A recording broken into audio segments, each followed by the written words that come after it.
All right, guys, we're back. We're here to do Married at First Sight, season 17, episode 16. So let's jump right into it. I gave you guys a flashback of Brennan's talking to his friends and them telling him that he's gonna have to be vulnerable. And I also gave you a little. It was a short on Lifetime, and it showed Emily talking to people after the accident, and that's actually not on the episode. So tonight's episode should have that information in there. And you know that if they replay the accident, I'm not going to be able to show the whole thing, but I mean, I'll put in as much of it, as I can, because I could have put in just a little bit more on that last video, and it wasn't until I went back and read the complaint from YouTube that it showed me the timestamp of where I needed to stop it and start it. So be on the lookout, for that. Not trying to repeat information, but if I can give you any more information in it, then that's what I'm going to do. And so, Michael and Chloe, they are waking up, still on their honeymoon, getting ready to come back to the shared apartment. And, I really do enjoy their conversations. According to Chloe on the after show, they have talked a lot. So, she's really doing her due diligence to get to know Michael, and to be in a place, where they can try to make the best decisions, for themselves. So I actually, really appreciate that. So the next clip that I have up is Becca and Austin. They're getting ready for the couples retreat. She's still wanting to have sex. He's still, like non-committal, about it. And I really kind of see where Becca, is coming from, because either you're turned on or you're not. So we've all been there, and at this point in time, it's been weeks, and if he's not getting any stimulation, then this is a problem. I mean, if he's getting stimulation, but then he's in his head and saying, I'm still not ready to do it, that's another issue. But now we need to start drilling down to the fine points of where Austin is saying that he is, sexually in this relationship. So the next one is, what are we doing? Okay, so they're showing us clips of Claire, Emily, and Brennan getting ready to go to the retreat. And Emily is like, at this point, she's not really focused on trying to make she and Brennan, better. She just wants to just take a break and just have fun, enjoy the people that she's around, enjoy the environment that she's around, and the activities, and just kind of leave it, at that. And actually, I can appreciate that. So then the next scene is them driving to the spot, and apparently, did they get to the spot in here? No, everybody's still driving. And I encourage you guys to go down and look at that conversation. So, then they flash back to Michael and Chloe getting to their apartment, and he's asking her, well, when they get ready to go back to their apartments, what kind of stuff is she looking for to kind of jazz up the apartment and make it theirs? But Chloe, being the minimalist, that she is, she's like, she's cool with it the way that it is. And Michael is telling her some things that he's thinking about maybe bringing just to tie himself into, the apartment. So I thought that was an interesting, conversation. And Chloe is tired. She's saying that normally when she comes back from a trip, she is in her house by herself. She can decompress. She doesn't have to talk. She doesn't have to think anymore. She doesn't have to be on, for other people. She can just be Chloe. And now that she's in this situation with Michael, she doesn't have that opportunity, to do that. And she's kind of feeling stressed out.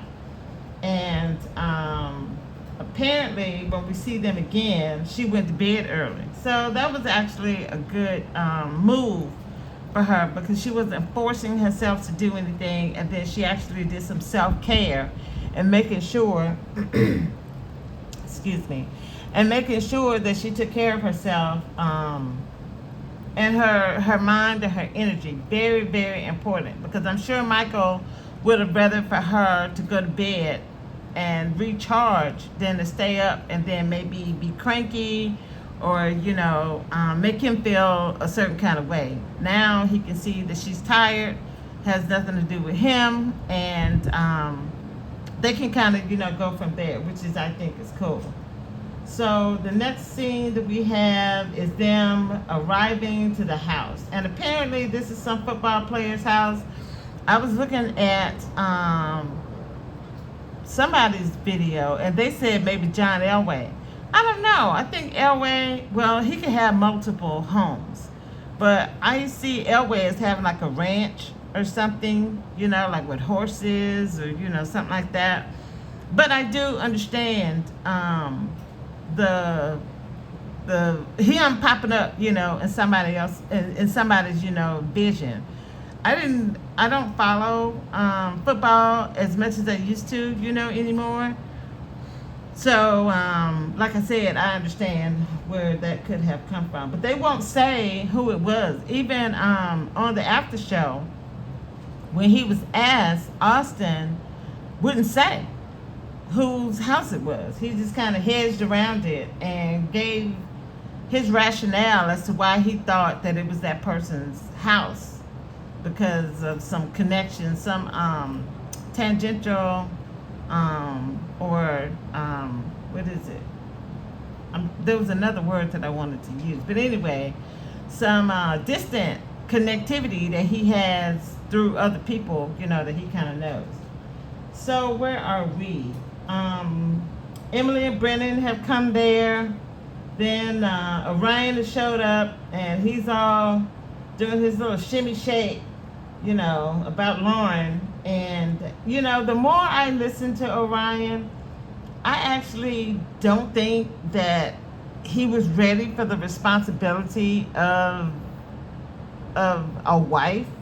Because I think I remember him and Lauren when they were talking. And y'all can go back and look at that in the honeymoon. I'm not going to do a flashback. But they were talking about if they were going to do 50-50. And I think she said it was going to be her doing 30% and then him doing the rest. So I think he wanted someone that was going to do 50-50 because he's not as established in his business as he probably would like to, be able to do that next level of care. So that's just me. I don't have any evidence of that, but it's just something that popped in my head, especially when he walked in with just 6 beers and they're going to be there for multiple days. Child, please, are you serious? You should have at least came with a case, because you got what? It's like 3 guys that are there. It's him, Brennan, and Austin, and they're probably going to drink more beer than they will wine or liquor.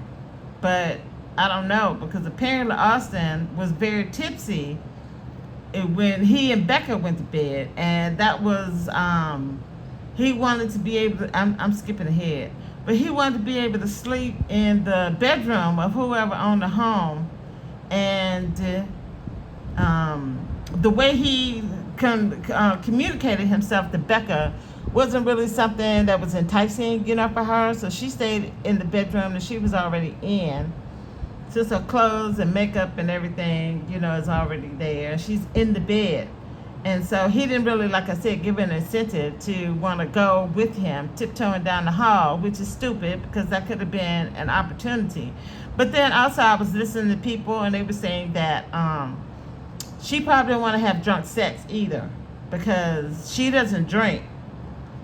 And if he was, wasted, then that might not have been something that, she actually ultimately would have wanted to do, especially if he wasn't using his man vibe, to even try to convince her, of making that move, with him. So that was interesting. So yeah, apparently, let me see. Orion is saying that he's hoping that he and Lauren have the same kind of vibe that they had when they were at the wedding. And at this point, he is knowing that we now know that he only made that effort when he was on camera. When they went to the next place, according to Lauren on the after show, again, I said this on on another video, that she was saying that when they went to the next spot, he was aloof. He didn't say one word to her, and she didn't hear from him. This would be the next time that she would have spoken to him since she said that and had that conversation with him at the wedding. So just want to put y'all in mind, about that when you go back and rewatch, the scene when they are both interacting, together, and him, telling the group his hopes for them, coming back together. So where are we? And then Lauren shows up. I thought that it was cool that she spoke and, did her thing with everybody else. And then when Orion finally said something, she was like, oh, yeah, it's nice to be seen. That was cool. It wasn't, too much. It wasn't rude, and it wasn't overly, welcoming either. So I thought that she struck a good balance, with that, with her conversation. And so, I don't know. I can't remember if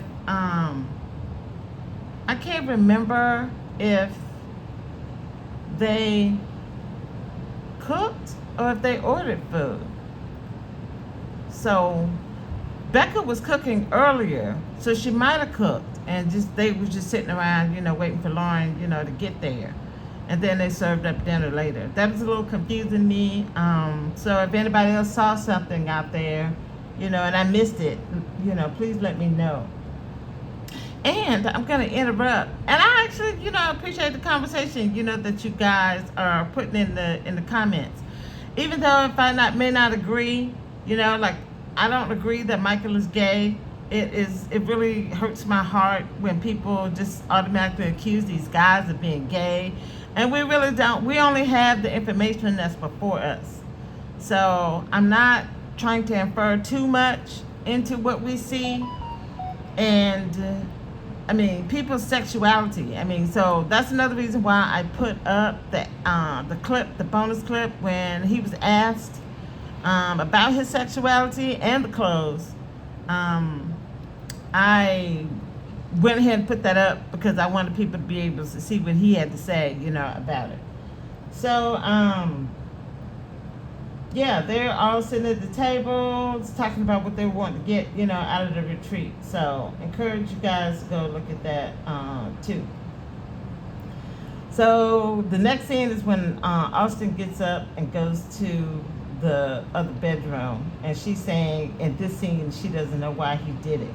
And it's also showing other people, getting ready to go to bed.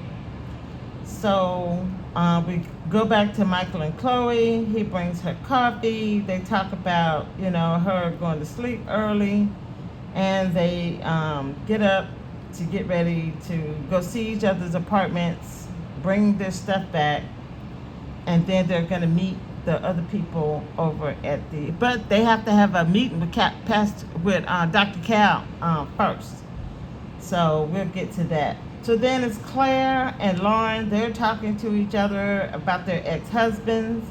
And Claire, for some reason, her feelings are hurt because she feels like Cameron isn't reaching back out to her. And she's showing care and concern, for him. So, wait for the train to go by. So she's showing care and concern for him. And she's saying that she is going to tell herself to stop taking things, so personally, and just allow him to do him. If he doesn't want to talk about it, he just wants to heal and do his thing, then she's going to give him that room in order for him to be able to do that. And Lauren is saying how weird it is to be around Orion because they really, at this point, she feels that they don't have anything further substantively to say, to one another. So we'll see, how that goes. So yeah, then they show Chloe and Michael visiting each other's apartments. Michael lets Chloe know that her whole putting a duvet, and a duvet is a cover. So if you have invested, some of these comforters can cost up to like $500 for a comforter. So if you pay $500 for a comforter, most likely you're gonna have it dry cleaned, especially depending on the size of the bed. And so what people do is they get a duvet. They actually get a cover to cover it that's decorative, and they can just take the duvet off and wash it and then just put it back on the comforter, and then they don't have to send it out to the dry cleaners, or they don't have to, wash it. But so many times, out of the year. So she was putting it on her cover, which I don't know why she couldn't have just let it stay, because she wasn't going to be in the apartment anyway, and she wasn't taking taking it with her. So that was kind of confusing to me. And then Michael, here he goes, wanting to put on her pearls. And, Michael should just relax. I think that him, especially when he gets to his apartment, he's showing her his skirts, he's showing her, and then he wants to get back to the other apartment when they're waiting on Dr. Cal. And he's talking about he wants to wear her earrings. I'm like, man, you said that you were going to ease her into this. This is not easing her into the situation with you. And you know that you're a lot. And then you're doing a lot, right now. But I don't think that he really sees himself. When he was talking on the after show, or the after party, he gives the impression that she's cool. She's tempering herself with all this information that she's getting from him, and he feels an attraction, to her. So we'll see. I know I couldn't deal with it. I mean, it's just a lot. And we would have to have a conversation about it. And if it's something that he just must have and must do, then that will probably be something, because I want to be the woman wearing a dress. I don't want to be, and they are shorts, but they have a panel in the front and the back that makes it look like a skirt. So, and then I understand that there are Irish dudes out there that actually wear kilts. And they don't have, it's just a skirt. They don't have the shorts. And some of the Irish men that I've heard talk about wearing a kilt, they said it's very comfortable. So there's space there. There is space. I don't want my man wearing my jewelry. Not that looks like female jewelry. If I have a gold chain and he wants to wear it, then that's cool. If I have a diamond stud and he's got a stud, then, he wants to wear it, then that's cool. But my dangly earrings, no. If you want dangly earrings, child, you're going to have to go get your own. Don't come in my jewelry box messing around with no dangly, earrings. So there are limits to where we can go. And like I said, if I put my stuff out there and it's something, a bridge that he doesn't want to cross, then yeah, I might have to, do a partner of the ways, with Michael. So at this point, I don't have an opinion about where Chloe is. I'm just gonna watch it, and we'll all see, what happens at the end, of the season. So where are we? I think after this, then they are on their way to going to the couples retreat. And then we have Emily and her accident. So she had told them at dinner that she had already booked for Brennan and for she and Brennan to do this ATV ride. And looking at her accident, it kind of brings home to me why there's a warning about the danger of them things flipping over.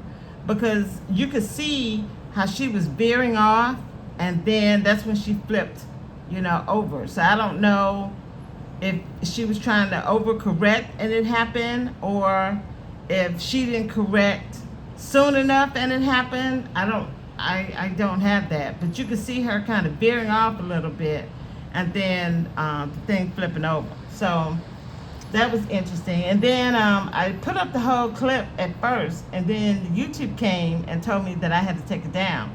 And then when I went back and looked at some of the other people who are not like some of the Entertainment Tonight or whoever I put up, they actually had it blurred out. They had the scenes that I didn't have blurred out. They had it blurred out.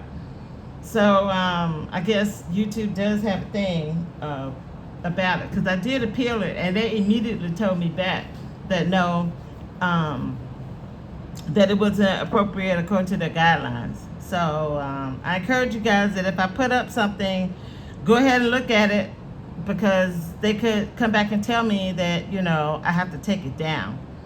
I think, oh, and then on that last video where I say that they're loading her up into the ambulance, then we have her in the hospital, and then Brennan saying that he has her back. And I didn't feel confident in that. I think he's doing it out of obligation. I don't think he's doing it because he genuinely cares, you know, about her in the way that he should. So then we see the upcoming scenes for the next episode. And I feel pretty good. I'm at 21 minutes, and I'm going to talk a little bit and add some more to the conversation I was having previously. And so this is going to be it for my review of Married at First Sight and episode 16. And anybody who hung in there with me, I appreciate you guys. Welcome to the new subscribers, and I will see y'all on the next video. So for those who are staying with me, I just kind of wanted to expound a little bit more on the monetary system that I was talking about in the previous review. So I told you guys about the Constitution. I told you about how we were on the gold system. I told you about the Federal Reserve and how the implementation of the Federal Reserve is what brought us on the path to this paper money. So Richard Nixon took us off the gold standard, and he normalized relationship with China, and I'm not sure which president. I want to say that it was him that also normalized our relationship with Saudi Arabia, that they were going to supply us with oil, and the gift of it is that all oil that was sold by the cartel, the oil cartel, because Saudi Arabia is not the only country in that OPEC. And so the gift of it was that all oil, no matter who was buying it from whatever country, has to be purchased in US dollars. And what BRICS is doing, and BRICS is Brazil, Russia, India, China, and South Africa. But they've also added a couple of countries. I think Saudi Arabia is one of those countries that are now in BRICS. And so what they want to be able to do is to circumvent that and to be able to buy oil in gold, number one. And then they want to be able, I think that's what China and Russia are doing now. China and Russia are buying oil from each other, but they're not paying for it in US dollars. So either China is doing it in gold or they're doing it in rubles, you know, the Russian money. I can't remember. But I know they're not doing it in US dollars. And this is a point of contention, because when you start messing with capitalism, see, this is what these fights are all about. They're fighting about who's going to be in control of oil and gas, number one. And then other commerce, you know, comes after that. But oil and gas are the two biggest, are the two giants of global commerce. So instead of us having our money set on the gold standard, we're now what we're in called a petrodollar. And that's because what I just explained of the petro part of the dollar being tied to people having to pay for oil in dollar bills. And if that ever changes, then the United States is going to be in a world of hurt. A world of hurt, because that's a big part of our GDP. And to start splitting that up, and I fully understand that this has something to do with the United States wanting to go to war with Iran and this whole mess that they got going on, with Israel. So, for people, again, who do not believe in the Bible or Jesus, if you're not interested in hearing what I have to say, child, I am not upset with you. I really am not. I am going to explain for those who are interested in hearing this. And I think non-believers or unbelievers need to really listen to this, because this is the information that Christians don't know. And we're being sucked into this mess with them because of their ignorance about what the Bible actually says. So I was also talking about voting and how I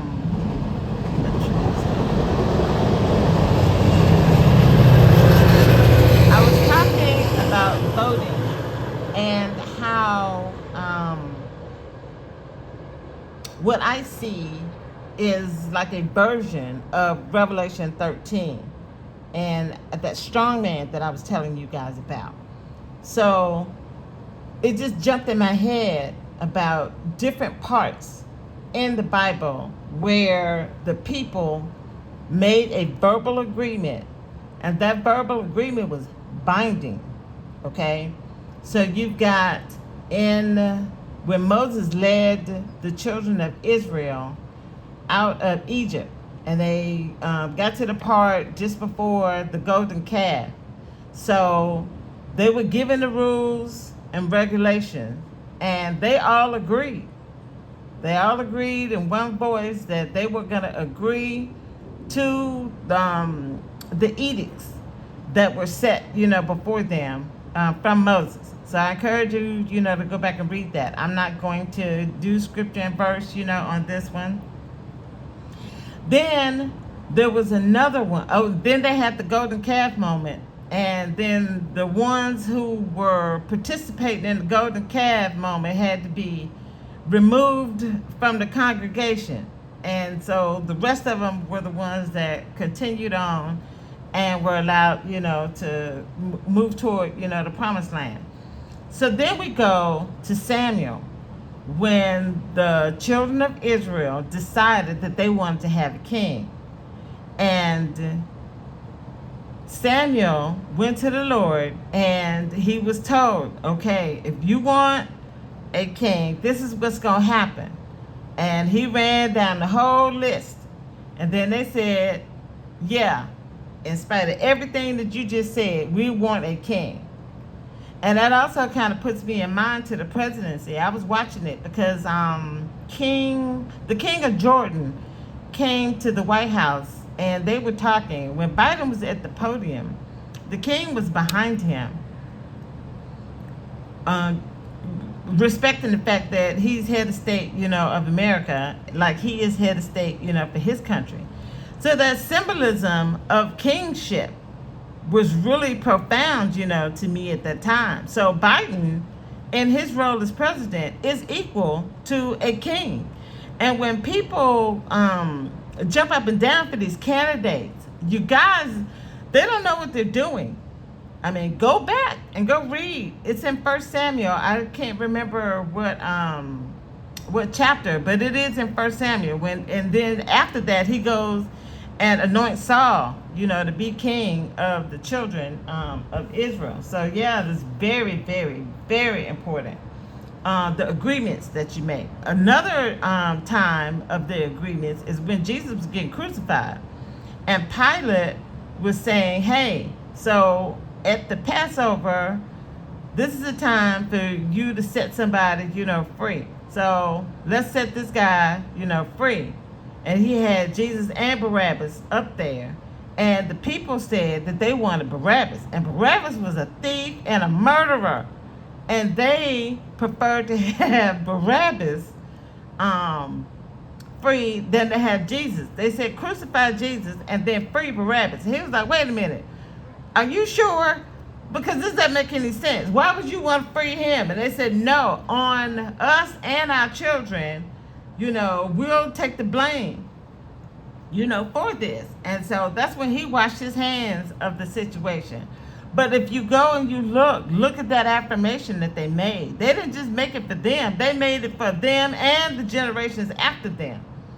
That's some tall stuff. When you picking a crook and a murderer, and you telling, the governor who was Pilate that you'd rather have, Jesus crucified. So that was a time stamp. Very important that, people don't want to look at. And then the last one that came to me was the Revelation 13, is when you do the affirmation with the mark on the forehead and the mark, in the right hand. These are all different affirmations that people are foretold that they're going to do and have done, that are listed, in the Bible. And like I'm saying, when I look at our political system today, it's exactly what I'm seeing, biblically. I mean, you're allowing crooks and murderers and thieves and this is what you're voting for. Vote blue no matter who. The red wave, we're losing our democracy. We're losing our democracy with either party. I mean, the same thing, I think it's going to be even worse than 2016 because Trump has, 90-something indictments against him, and he's going to get convicted on one of them. I cannot see him beating all 91 counts. And I don't even know if the Georgia case is even, because even though Fonnie Willis was stupid in her association, with this thing she got going on with the lawyer that she hired and she was dating, this still doesn't absolve Donald Trump of any of the crimes that he committed. Now, she may have had an improper relationship, but that is independent of any of the crimes that he has committed. They could get another prosecutor, to try this case. So I don't know, what's going to happen with that. I'm very disappointed in her. And it kind of brings me to about what I was telling y'all before about judgment. I mean, she has a job where she judges people and tell people that, yeah, you did this crime. So now this is the time that we're finna give you as a result of your bad decision making. And now here she is. This is the case of cases. She's never going to get a case that's bigger than the one that she has now. And for her to have made potentially this bad decision, even if the judge says that it's okay for her and the dude to stay on the case, there's still something, a cloud that's over it, because you can see her bad decision making in this. So she's been busy putting people in jail, judging people left, right, and center about, like I said, their bad decisions. And now we all have to sit up and look at her. So just another level of communication about judgment and being careful, about how you present yourself, in it, because it's in John, and I want to say it's in the 42nd verse, something like that, where he says that we get to judge people, but we have to do it righteously. You can't do it in an unrighteous, manner, and then think that it's not going to bounce back, on you. So just throwing out, some of that stuff.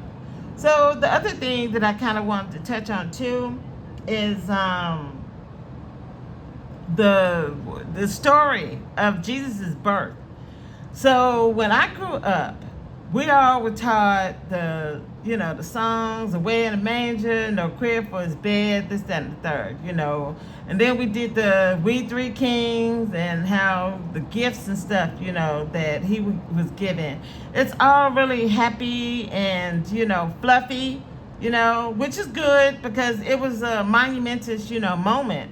But you also have to give the other side of the story. So Jesus had to be absconded into Egypt because the king had heard from wise men. They came and they was like, oh, hey, we looking for, the one who was born under the star. And he was like, what are you talking about? And then they gave him the information about, because Jesus is a king. And Herod felt like, oh, somebody's going to come and dethrone me. So I got to, this is a concern. So he told the wise men, oh, okay, well, go and find out. And let me know. Come back and tell me, what y'all found out. And the wise men were told in a dream that they couldn't go back to talk to Herod. So they had to go another way to get back, to where they came from. And it was about 2 years later that Herod found out that, wait a minute, what happened to those wise men? What happened to those wise men that was supposed to come and tell me, this information? And then when he figured out that they had gone to another route, then he was upset, and he gave a edict for a genocide. It sure did. And I want to say, let me see. I'm trying to see the age of who he said that needed to be genocide. I know it was at least 2 years old. Okay. Yep. Okay, so it's in Matthew 2:16, and it says, then Herod, when he saw that he was mocked of the wise men, was exceeding wroth, and sent forth and slew all the children that were in Bethlehem, and in all the coasts thereof, from 2 years older and under, according to the time which he had diligently inquired of the wise men.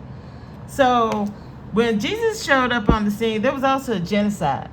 And Christians go blind to that part, of the scripture. Now we're still looking at genocide. We're still looking at power trying to protect itself to the point that they're willing to kill women, children, and the elderly in order to get what they want.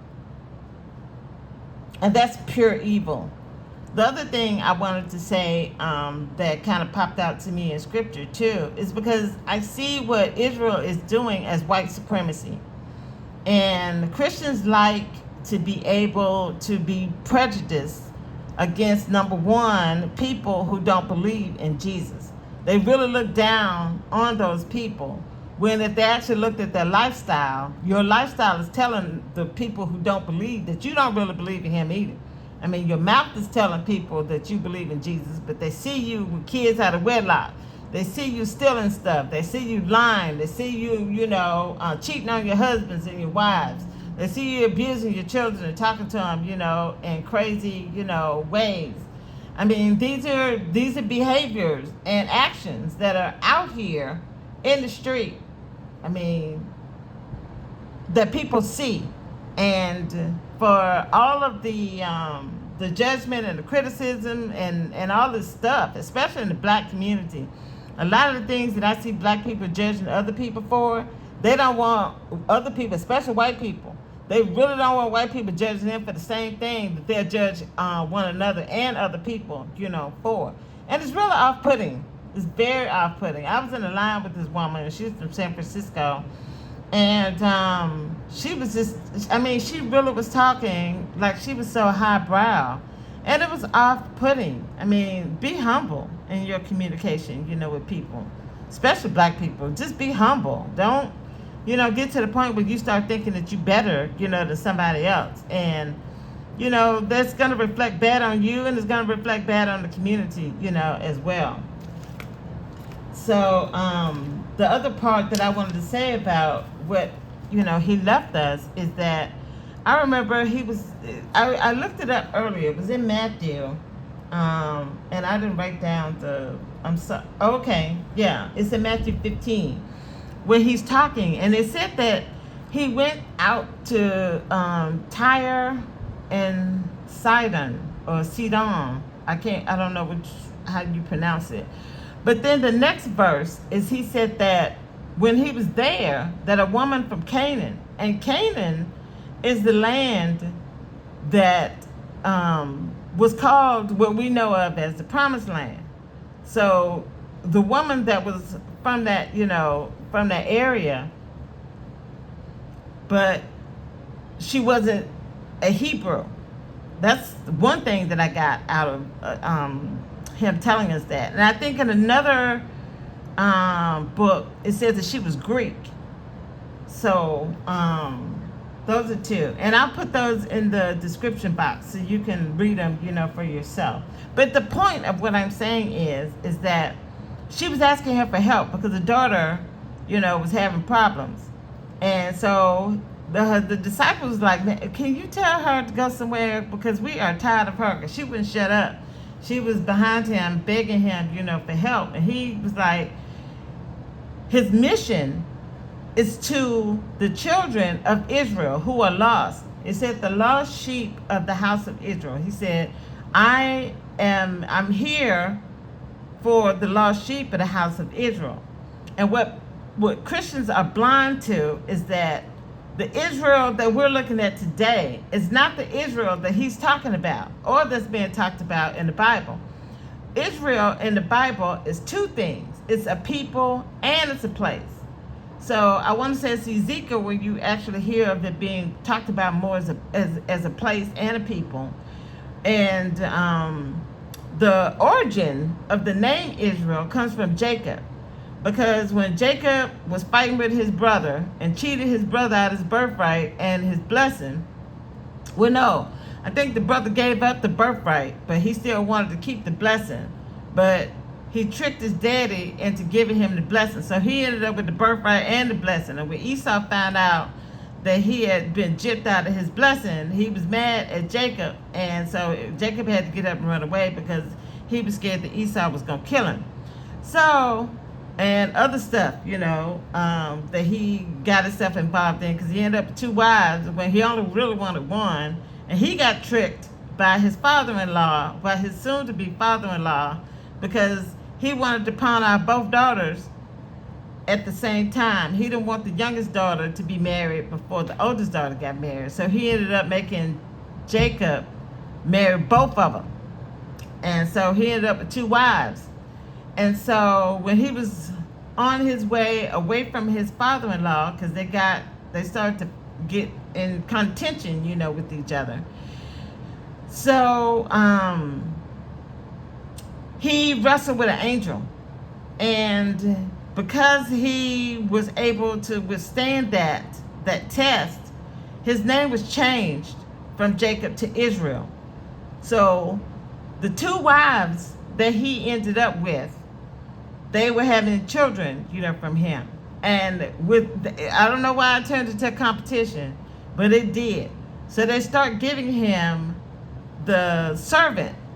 So I know that Leah, his first wife, gave him a servant, and he had kids with the servant. And then Rachel, his second wife, gave him a servant, and he had kids with that servant as well. So he ended up having 12 kids from at least 4 women that I understand. If people want to correct me, then I'm cool, with that. But at this point of my understanding, there are at least 4 women who mated with Jacob, aka Israel, and ended up with 12 sons. And so when you hear Europeans talking about they are Semitic, this is not true, because the children of Israel come from these 12 children that were created by people in a Semitic environment. So these 12 kids are of a Semitic origin. Okay? They were not in Europe. This was not a European thing that was going on. And I just want to make sure that we're having these kinds of conversations, because we have been bamboozled. We've been told that these certain people, those who shall not be named, are God's chosen people, when if you actually line up with the Bible is teaching us, or is trying to teach us, it doesn't fit. So the way that Jesus has set it up today, anybody can come in, whether you're European, whether you're, from South America. It don't matter where you're from. Anybody who discovers the Lord has an opportunity to have the same rights and inheritance that Jacob's 12 sons, those tribes, we all can have and share in the same blessings, no matter where you come from. But biblically, then we're looking at a Semitic people. All right. I really want us to start using our critical thinking skills. So when he says that he came here for the lost sheep of the house of Israel, he's saying the lost children, the children who don't know who they are, the children who have been bamboozled, and somebody else has come and said that they are something that they actually aren't. And I actually encourage you guys to go read Revelation chapter 2 and chapter 3, where he's talking to the churches. Very important information. And you've got Revelation 2:9 and Revelation 3:9 that I really, really encourage, people who are interested to go and look at. So we talked about the genocide. I talked about how the president is on the same line as a king. I talked about the crucifixion, the beast, and the mark. I talked about the agreement at Mount Sinai. I talked about the house of Israel and him helping him helping the woman from Canaan. He didn't have to help her. He helped her because of her faith. She believed that he could help her, and she was so thirsty for his help that he was like, okay, I'm going to let you have this on your faith. And he healed her daughter. And there's a story there. There's information there that we're not supposed to be bigoted, towards people who don't believe in the Lord. Our witness and the way that we live our lives actually will give people an opportunity to want to discover him for themselves. But when we're out here being crazy and doing the same thing that they're doing, then that's not going to make them curious or even make Jesus appealing, to them. So that's another reason why it's important, for us to really persevere. So there are different words that he uses to encourage us, on this walk. He says for us to persevere. He says for us to strive. And I know in Revelation, when he's talking about the Philadelphia church, he says to endure. He said, he who endures to the end. That's when you're going to be, in that level of communion and in that group, of people that he's talking about. So it's not just a one and done thing. It's not just you get baptized. It's not just because you say that you profess him with your mouth. It's not, because you go out and you give out tracts to people, or you are out there with the microphone, telling people of the scriptures. This is an entire walk, and you're going to have to walk the whole journey out. You're going to have to walk it out and endure, until the end of your, journey. And so just want to be able to kind of give that out as encouragement and really let people know that there's just so much information that's in there that we're not being told. I'm sorry if you love your pastor, but everybody who went to a theology school and who is sitting behind a pulpit proclaiming Christianity is upholding white supremacy. They are not teaching you the truth. And you're going to have to go in there. Is it in 1 Timothy where it says we all have to rightly divide the word, of truth and really be able to discern, what's true and what's not true. And as much as this is one reason why I don't like talking about scripture with Christians, because if you tell them something that Jesus said, they would go and find something that Paul said. And they'll be like, snatching something out of Paul. And I have problems with Paul's teaching. Paul has problems. And I encourage you to go and look up that, as well. You can't take his word as gospel. So when I run into a person, if I'm telling them something that's coming out of the Gospels, and then they turn around and tell me something that Paul said, then that is another indication to me that they don't understand what's in the Gospels. Because it's what Jesus said first. Okay? It's not what Paul said. Paul can't counteract Jesus. So if he's saying something that Jesus didn't say, then you better be listening to what the Lord said and tell Paul and put Paul on the shelf. And that's another reason why people really, really need to get in the Gospels first before they go into beyond Acts. So once you get out of Acts and you start getting to Paul and then you get, to Revelation, you really need to, you need to be matching it up. And I'll have more, to say about that kind of stuff, at another time.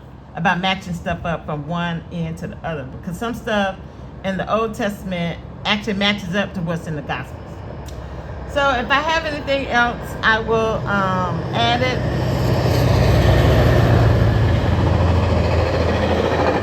On another video. We're in serious times. And I really am trying to have these kind of conversations, with people because I want us to have successful relationships. I want us to come together as human beings because the way that this system is set up to keep us apart. And if they're able to do that, then none of us are going to make it.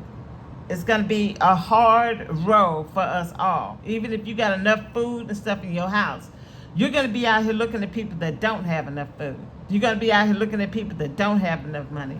You're going to be looking out at people that are not making good decisions, for themselves. Like I got to sit up and look at this show. It's really painful, for me to see some of the ignorance that is being acted on as if they know, what they're doing or what they're talking about when, like I just said, they're living in ignorance. So it's painful. So yeah, like I said, I'll pick up, other stuff, later. I wanted to be able to kind of get this video out today. And it's raining here in San Francisco, so didn't know if you guys are going to be able to pick up that, It's stopped for right now, but it's supposed to be off and on all day today. So you guys take care, and thank you for your time and attention, and I'll see you on the next video.